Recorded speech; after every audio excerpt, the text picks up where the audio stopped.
Hello everyone. आज हम सॉर्टिफाई का एक वॉक थ्रू ट्यूटोरियल करने वाले हैं। बेसिकली इससे आपको पता चलेगा कि सॉर्टिफाई ऐप को कैसे यूज़ करना है और कैसे आप इससे मैक्सिमम टाइम सेविंग्स कर सकते हैं।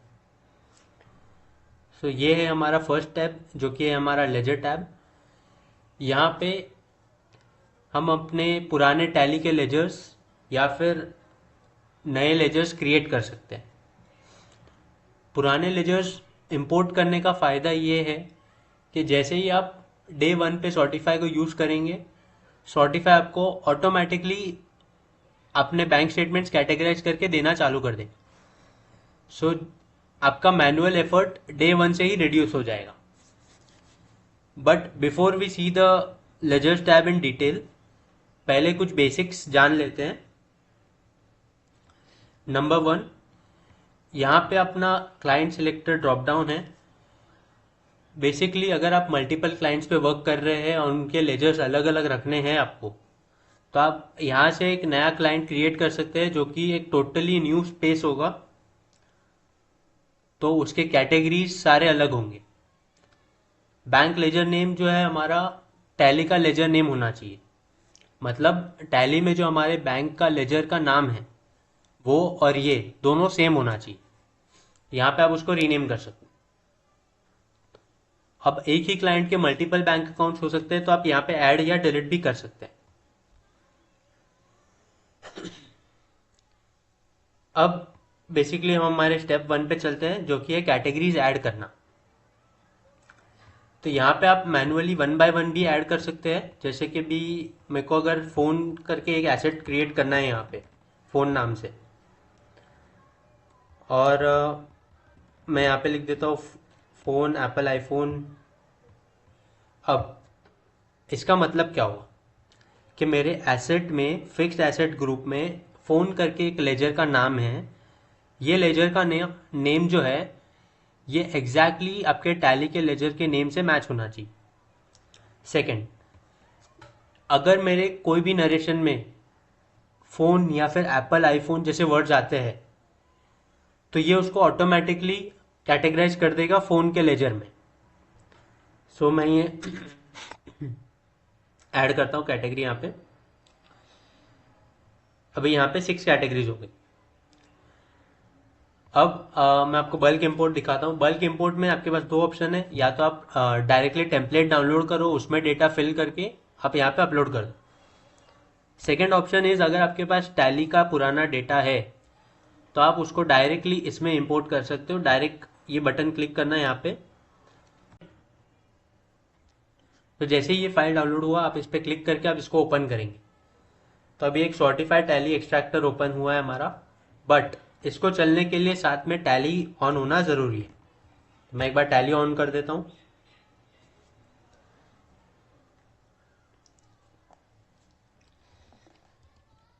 डमी डेटा में हम ट्राई करते हैं इसको।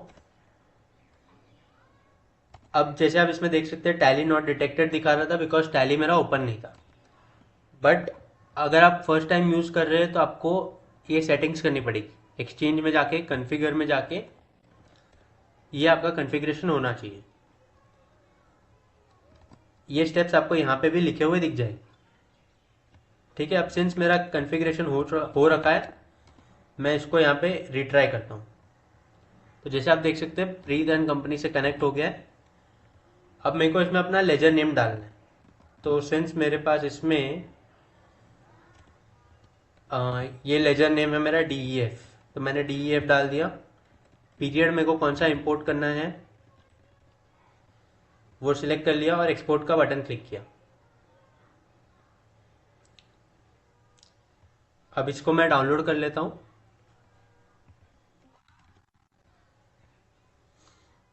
और एक बार ओपन करके देख लेते हैं।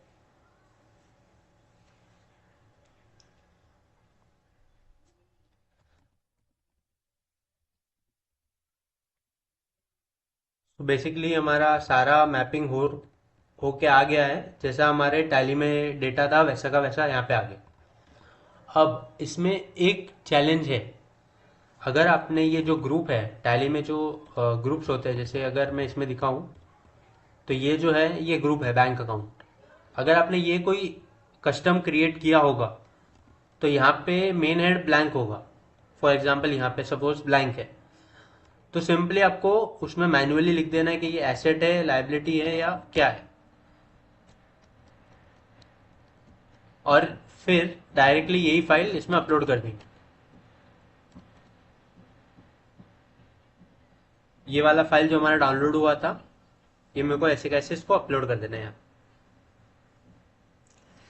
अब दो इंपोर्ट हुए, दो अपडेट हुए, और एक एरर दिखा रहा है सस्पेंस हेड, क्योंकि सॉर्टिफाई सस्पेंस हेड को इंपोर्ट ही नहीं करता है, बिकॉज सस्पेंस हेड इंपोर्ट करने का एज सच कोई बेनिफिट नहीं है।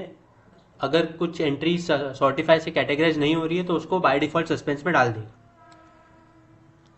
एक बार मैं इसको रीलोड करके हमारी एक्चुअल कैटेगरीज इंपोर्ट कर देता हूँ। मैंने एक कैटेगरीज की लिस्ट बनाई थी for testing purposes.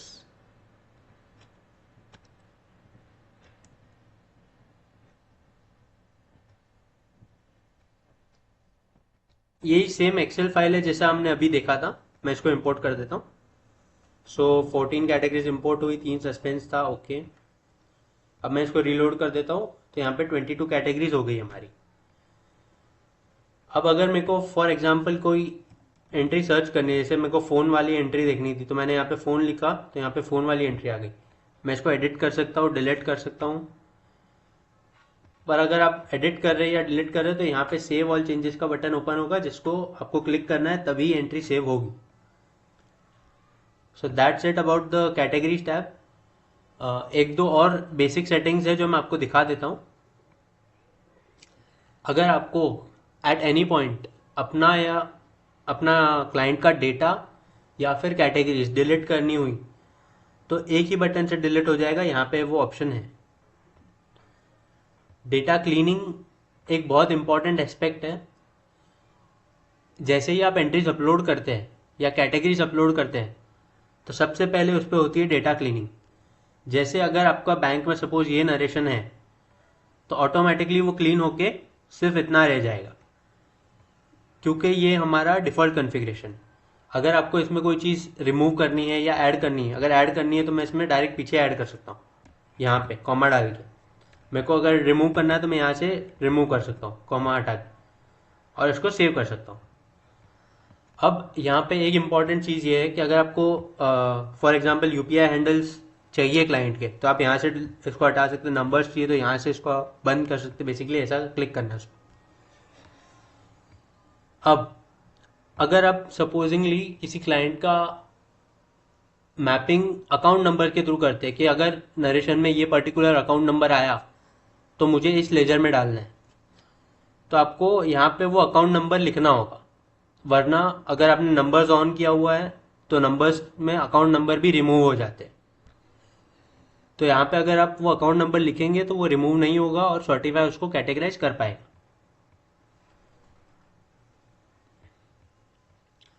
AI thresholds जो है सर्टिफाई के एक्यूरेसी लेवल्स है। अगर आपको बहुत ज़्यादा एक्यूरेसी चाहिए तो आप उसको और बढ़ा सकते हैं, बट जितना आप उसको बढ़ाएंगे उतना चांसेस है कि आपका कैटेगराइजेशन एक्यूरेट तो होगा, लेकिन सिंस अब हमको एक्यूरेसी ज़्यादा चाहिए तो चांसेस ये भी है कि काफ़ी एंट्रीज सस्पेंस में भी जाएंगी। तो ये आपको एक बार अपने एंड से चेक करना होगा कि आपको कौन सा लेवल बेस्ट सूट हो रहा है। बाकी ये जो हमने डिफ़ॉल्ट कॉन्फ़िगरेशन प्रोवाइड किया है वो ऑफकोर्स बेस्ट ही है। And so that's it for the categories tab. हमारा लेजर का सेटअप हो गया है। अब हम स्टेप 2 पे मूव ऑन करेंगे, फिर स्टेप 3 और स्टेप 4। ऐसे हमने 4 स्टेप बनाए हुए जो आपके लगभग 10 मिनट से ज़्यादा नहीं लेंगे।